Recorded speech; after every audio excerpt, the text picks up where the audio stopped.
जय हिंद दोस्तों, स्वागत है आप सभी का आपके अपने YouTube चैनल जैकपुर पे। तो कल आप लोगों का जो है एग्ज़ाम होने वाला है 12 तारीख को, यानी कि 12 तारीख को आप लोगों का सोशल साइंस का एग्ज़ाम होगा और मोस्ट इंपॉर्टेंट सवालों को हम लोग यहाँ पे आज देखने वाले हैं। तो वीडियो काफ़ी इंपॉर्टेंट है। यदि आपने अभी तक हमारे चैनल को सब्सक्राइब नहीं किया है तो सब्सक्राइब कर लीजिएगा, क्योंकि 9th के बाद आप लोग का जैसे एग्ज़ाम खत्म होगा 10th की तैयारी आप लोगों की शुरू कर दी जाएगी।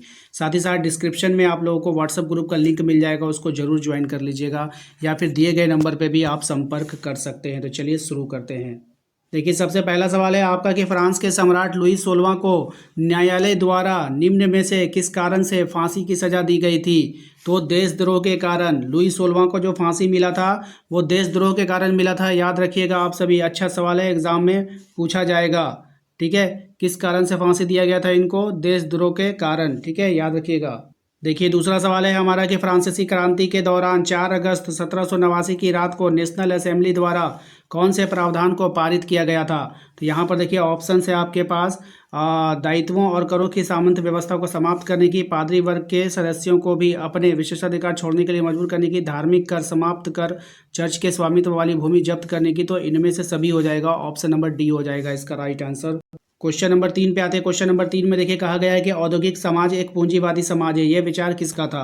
तो ये जो विचार था वो कार्ल मार्क्स का विचार था। ऑप्शन नंबर सी इसका यहाँ पे करेक्ट आंसर हो जाएगा।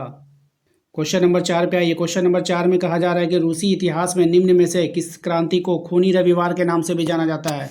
तो 1905 की क्रांति को हम लोग क्या बोलते हैं? खूनी रविवार की क्रांति के नाम से जानते हैं। ठीक है, बहुत ही अच्छा सवाल है, फेमस सवाल है, एग्जाम में बार बार आता है। क्वेश्चन नंबर 5 देखिए। क्वेश्चन नंबर 5 में जर्मनी को संकट से निकालने के लिए डॉफ्स योजना किसने बनाई थी? तो ये जो योजना बनाई थी अमेरिका ने बनाया था। किसने बनाया था? अमेरिका ने बनाया था। तो सही जवाब हो जाएगा इसका option number C. Question number 6 पे देखते हैं क्या है कि वह स्थिति जब कीमतें बेहिसाब बढ़ जाती है तो क्या कहलाती है? तो ऐसी स्थिति को हम लोग अति मुद्रा स्फीति कहते हैं। ऑप्शन नंबर बी इसका यहाँ पे करेक्ट आंसर हो जाएगा। क्वेश्चन नंबर आते हैं 7 पे। कहा जा रहा है वनों के लुप्त होने की प्रक्रिया को क्या कहा जाता है? तो वनों के जो लुप्त होने की प्रक्रिया होती है इसको वन विनाश कहते हैं। क्या बोलते हैं? वन विनाश बोलते हैं। ऑप्शन नंबर ए इसका करेक्ट आंसर होगा। ठीक है, अगले सवाल पे आइए। अगला सवाल है आपका कि गद्दी समुदाय के लोग अपने मवेशियों को चराते हुए अप्रैल में वे उत्तर की तरफ चल पड़ते थे और पूरी गर्मियां लाहौल और संपत्ति के बिना संपत्ति सम्मति पे, है ना, स्पीति में बिता देते थे। लाहौल और स्पीति भारत के किस राज्य में स्थित है? तो ये आपका हिमाचल प्रदेश हो जाएगा। ऑप्शन नंबर डी इसका करेक्ट आंसर होगा। क्वेश्चन नंबर आते हैं 9 पे। कहा जा रहा है 1871 में ब्रिटिश औपनिवेशिक सरकार द्वारा पारित सबसे खराब कानूनों में से एक कानून निम्न में से क्या था? तो यहाँ पर इसका सही जवाब हो जाएगा आपका ऑप्शन नंबर बी, आपराधिक जनजाति अधिनियम। ऑप्शन नंबर बी इसका यहाँ पे करेक्ट आंसर हो जाएगा। ठीक है, क्वेश्चन नंबर 10 देखिए। बेदुइन्स, बारबेस, मसाई, सोमाली, बोरान तथा तुर्काना कुछ चरवाहे समुदाय के नाम है। ये चरवाहा समुदाय किस देश में है? तो ये जो समुदाय है ये आपका अफ्रीका देश में है। ऑप्शन नंबर ए इसका करेक्ट आंसर हो जाएगा। नेक्स्ट है अपन अगला सवाल कि निम्न में से कौन सा देश विश्व की रोटी का टोकरी वाला देश के नाम से जाना जाता है? ये भी सवाल काफ़ी अच्छा है और एग्जाम में बार बार आता है। सही जवाब हो जाएगा आपका अमेरिका। ऑप्शन नंबर सी। ठीक है, अगले सवाल पे आते हैं। Question number 12। पहली बार क्रिकेट किस देश में खेला गया था? बहुत ही अच्छा सवाल है। भारत में, ऑस्ट्रेलिया में, चीन में या फिर इंग्लैंड में? Right answer option number D इसका करेक्ट आंसर हो जाएगा। ठीक है, तो अगला सवाल है हमारा कि अंडमान निकोबार जो है वो कहाँ पे स्थित है, आपको बतानी है। बहुत ही अच्छा सवाल है। ये जो है अंडमान निकोबार बंगाल की खाड़ी में स्थित है। देखिए, सभी सवाल इतने इंपॉर्टेंट है ना कि आप इसको इग्नोर नहीं कर सकते हो। सब सवाल आपके एग्जाम में पूछे जाने वाला है। तो चैनल को सब्सक्राइब कर लीजिएगा, क्योंकि जैसे ही आप लोग 9 का एग्ज़ाम खत्म होगा वैसे ही आप लोग का 10th का एग्ज़ाम प्रिपरेशन चालू हो जाएगा। और हमारे चैनल पे आप लोग तैयारी कीजिए और साथ ही साथ हमारा जो व्हाट्सअप ग्रुप है उसको ज्वाइन कर लीजिए। मैंने लिंक डिस्क्रिप्शन में डाल दिया है। ठीक है, तो ज़रूर कीजिएगा। देखिए, अगला सवाल है आपका कि निम्न में से किस पर्वत की पूरी श्रृंखला एक युवा स्थल कीर्ति को दर्शाती है? तो कौन सा पर्वत है वो? हिमालय हो जाएगा। क्या हो जाएगा? हिमालय। ऑप्शन नंबर सी हो जाएगा। ठीक है, नेक्स्ट सवाल है आपका क्वेश्चन नंबर 15 कि भारत की भौगोलिक आकृति को निम्नलिखित में से किन वर्गों में विभाजित किया जाता है? तो भारत की जो भौगोलिक आकृति है उसको जो हम लोग विभाजित करते हैं वो हिमालय पर्वत श्रृंखला में, उत्तरी मैदान में, प्रायद्वीपीय पठारीय तटीय मैदान में, भारतीय मरुस्थलीय एवं द्वीपीय समूह में। तो इनमें से सभी हो जाएगा इसका right answer. Option number D हो जाएगा। ठीक है, क्वेश्चन नंबर 16 है आपका कि सिंधु, गंगा, ब्रह्मपुत्र तथा इनकी सहायक नदियों से बने भारत के उत्तरी मैदान में किस प्रकार की मिट्टी पाई जाती है? सही जवाब हो जाएगा आपका जलोढ़ मिट्टी। ऑप्शन नंबर सी इसका राइट आंसर है। नेक्स्ट सवाल है आपका कि हिमालय की नदियां अपने उत्पत्ति के स्थान से लेकर समुद्र तक के लंबे रास्ते का तय करती है। ये अपना मार्ग के ऊपरी भागों में किस प्रकार की क्रिया करती है आपको बतानी है। सही जवाब होगा इसका ऑप्शन नंबर ए, अपरदन की क्रिया करती है। ठीक है, ऑप्शन नंबर एक इसका सही जवाब हो जाएगा। ठीक है, याद रखिएगा। क्वेश्चन नंबर आते हैं 18 पे। क्वेश्चन नंबर 18 में कहा जा रहा है कि पूर्णवर्धा, प्राहिणता, मांजरा निम्न में से किस नदी की सहायक नदियां हैं। तो ये सब जो नदी है ये गोदावरी की सहायक नदियां हैं। ऑप्शन नंबर सी इसका राइट आंसर होगा।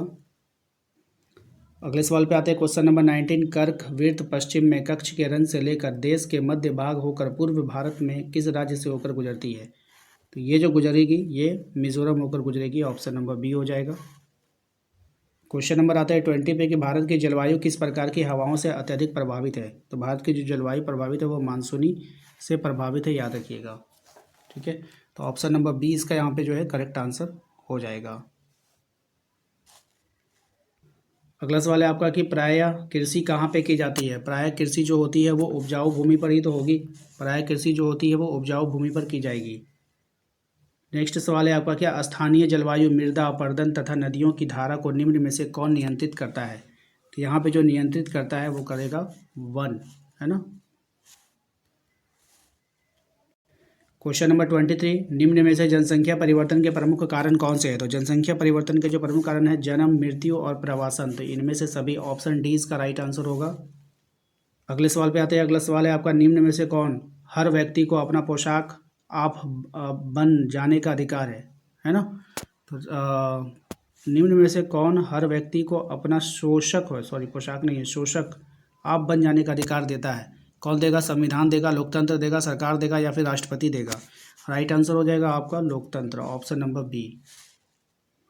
अगले सवाल पे आते हैं। कह रहे हैं कि लोकतंत्र के विपक्ष में दिया गया तर्क निम्न में से कौन सही नहीं है। तो यहाँ पे राइट आंसर हो जाएगा ऑप्शन नंबर इसका हो जाएगा आपका जनमत पर आधारित शासन। ठीक है, ये पक्ष में दिया गया है, विपक्ष में नहीं दिया गया है। ठीक है, क्वेश्चन नंबर आता है 26। भारतीय संविधान कब बनकर तैयार हुआ था। तो भारतीय संविधान 26 नवंबर 1949 को बनकर तैयार हो गया था। क्वेश्चन नंबर आता है 27 पे। कहा जा रहा है आपसे कि मैं भारत के लिए ऐसा संविधान चाहता हूं जो उसे गुलामी और अधीनता से मुक्त करे। ये कथन 1931 में अपनी पुस्तक यंग इंडिया में किसने लिखा था। तो यंग इंडिया का लेखक कौन था आपको पता है, महात्मा गांधी थे। ऑप्शन नंबर सी इसका राइट आंसर होगा। क्वेश्चन नंबर आता है 28 में कि 26 अप्रैल 1994 की मध्य रात्रि को दक्षिण अफ्रीका का एक नया लोकतांत्रिक देश बन गया। इसके साथ ही वहां निम्न में से क्या परिवर्तन देखने को मिला। तो वहां पर जो परिवर्तन देखने को मिला, रंगभेद शासन व्यवस्था समाप्त हुई, सभी नस्लों के लोगों को मिलीजुली सरकार बनी, गणराज्य का एक नया झंडा फहराया गया। इनमें से सभी इसका राइट आंसर हो जाएगा ऑप्शन नंबर डी। नेक्स्ट और अगला सवाल है आपका कि किसी भी लोकतंत्र में नियमित अंतरालों पर निम्न में से क्या होना अनिवार्य माना जाता है। तो क्या होना चाहिए, चुनाव लगातार होता रहना चाहिए। अगला सवाल है आपका 30 में कि भारत के निर्वाचन आयोग को निम्न में से कौन से अधिकार प्राप्त है। तो भारत का जो निर्वाचन आयोग है चुनाव प्रक्रिया का संचालन का निर्णय लेना, आदर्श चुनाव संहिता लागू करना, सरकार को देश नीति को मामले का आदेश देना। इनमें से सभी यानी कि ऑप्शन डी इसका राइट आंसर होगा। क्वेश्चन नंबर आता है 31 में। कहा जा रहा है निम्न में से कौन सरकार का प्रमुख होता है, सरकार की ओर से अधिकारियों का प्रयोग करता है। तो कौन होगा यहाँ पर, सही जवाब हो जाएगा आपका प्रधानमंत्री, option number B. Question number 32। 1989 में सरकार ने सामाजिक तथा शैक्षिक रूप से पिछड़े वर्ग की पहचान के उद्देश्य से एक आयोग का गठन किया। उस आयोग को किस नाम से जाना जाता है। तो उस आयोग को जाना जाता है मंडल आयोग के नाम से। ऑप्शन नंबर सी हो जाएगा सही जवाब। क्वेश्चन नंबर आता है 33 में। कहा जा रहा है निम्न में से किस अधिकार को 44वां संविधान संशोधन अधिनियम 1978 के द्वारा मौलिक अधिकारों की सूची से हटा दिया गया। सही जवाब हो जाएगा इसका संपत्ति के अधिकार को। ऑप्शन नंबर ए इसका राइट आंसर हो जाएगा। नेक्स्ट सवाल है आपका कि पालमपुर के गांव में अधिकांश भूमि के स्वामी जो उच्च जाति में माने जाते थे उनके कितने परिवार हैं। देखिए यहाँ पर उच्च जाति का वर्ड इस्तेमाल किया है। तो उच्च जाति के जो परिवार थे वो थे आपका ऑप्शन नंबर सी 80 और टोटल परिवार 450 था। तो आप लोग को पता ही है। क्वेश्चन नंबर आता है 35 में। निम्न में से कौन उत्पादन निष्क्रिय साधन माने जाते हैं जो स्वयं किसी वस्तु का उत्पादन नहीं करता है। सही जवाब हो जाएगा आपका भूमि तथा पूंजी। ठीक है, option number B. Question number 36। जब प्राकृतिक संसाधन में भौतिक पूंजी की अपेक्षा जनसंख्या की मात्रा अत्यधिक वृद्धि होती है तो इसमें निम्न में से किस प्रकार की आवश्यकताएं बहुत बढ़ जाती है। राइट आंसर इसका हो जाएगा आपका ऑप्शन नंबर डी हो जाएगा, इनमें से सभी, खाद्यान्न, शिक्षा और चिकित्सा। क्वेश्चन नंबर 37, जब प्रचलित मजदूरी की दर पर काम करने के लिए इच्छुक लोग रोजगार नहीं पा सके तो इसको क्या कहा जाता है? तो इसको कहा जाता है बेरोजगारी, option number A. Question number आता है 38 में, कह रहा है निर्धनता रेखा का आकलन समय समय पर निम्न में से किसके माध्यम से किया जाता है? सही जवाब हो जाएगा आपका ऑप्शन नंबर बी, राष्ट्रीय प्रतिदर सर्वेक्षण, ऑप्शन नंबर बी के द्वारा। ठीक है। क्वेश्चन नंबर आता है 39 पे, कहा जा रहा है पंजाब और हरियाणा जैसे राज्य निम्न में से किस कारण से निर्धनता कम करने के पारंपरिक रूप से सफल रहे? राइट आंसर हो जाएगा उच्च कृषि वृद्धि दर। क्वेश्चन नंबर आते हैं 40 पे, कि सरकार निम्न में से किसके माध्यम से बफर स्टॉक का रखरखाव करती है? तो किसके माध्यम से करती है? भारतीय खाद्य निगम के माध्यम से करती है, ऑप्शन नंबर बी। तो ये थे 40 मोस्ट इंपॉर्टेंट सवाल जो कि 2024 के एग्जाम में पूछा गया प्रीवियस ईयर सवाल है। तो ये सवाल काफ़ी इंपॉर्टेंट है, यहाँ से 10 से 20% सवाल आपको रिपीटेड मिलेंगे एग्जाम में। तो सभी सवालों को अच्छे से कम 2 बार इस वीडियो को जरूर देखकर जाइएगा। मिलते हैं नेक्स्ट अगले वीडियो में। चैनल को सब्सक्राइब कर लीजिए, वीडियो को लाइक कर दीजिए, और हाँ, कॉमेंट में आप अपना नाम, अपने जिला का नाम जरूर टाइप कीजिए। Thank you.